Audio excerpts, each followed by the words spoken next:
കാരുണ്യത്തിൻ്റെയും കർമ്മയോഗിയായ father Abraham കയ്പപ്ലാക്കലച്ചൻ്റെ സ്വർഗീയ പ്രവേശനത്തിൻ്റെ 10ാം വാർഷികമാണിത്. ഒരു ശതാബ്ദകാലം പാവപ്പെട്ടവർക്കും ആശരണങ്ങൾക്കുമിടയിൽ കരുണയുടെയും സുവിശേഷം ജീവിച്ച് മാതൃകയും പ്രചോദനവുമായ പുരോഹിത ശ്രേഷ്ഠനാണ് കയ്പപ്ലാക്കലച്ചൻ.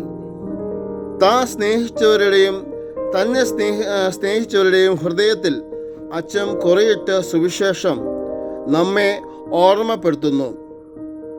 പാവങ്ങളെ മറക്കരുത്, അവർ ദൈവത്തിൻ്റെ കൂദാശയാണ്. സ്നേഹത്തിൻ്റെ പ്രഖ്യാപനമായി മാറിയ അച്ഛൻ്റെ ജീവിതം അനേകാര്യങ്ങൾക്ക് പ്രതീക്ഷയും പ്രത്യാശയുമാണ്.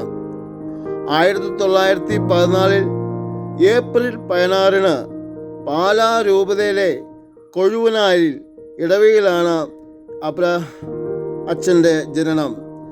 ആഴമായ വിശ്വാസത്തിൽ വളർന്നു വന്ന അച്ഛന് ദീനകമ്പയും പാവപ്പെട്ടവരോടുള്ള സവിശേഷ വാത്സല്യവും കുട്ടിക്കാലം മുതലേ ഉണ്ടായിരുന്നു.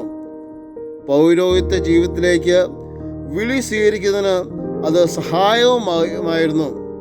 ഈ ചെറിയവരിൽ ഒരുവന് നിങ്ങൾ ചെയ്തപ്പോൾ എനിക്ക് തന്നെയാണ് ചെയ്തത്, മത്തായി 25:40 എന്ന ദൈവവചനം ജീവിത ദർശനവും ജീവിത ദൗത്യവുമാക്കി മാറ്റിയ കയ്പപ്ലാക്കലച്ചന് തൻ്റെ മനസ്സിലെ ശുശ്രൂഷ ദൗത്യം നിർവഹിക്കാനായി 1969 മെയ് 24 സ്നേഹഗിരി മിഷണറി സന്യാസിനി സമൂഹത്തിന് രൂപം കൊടുത്തു.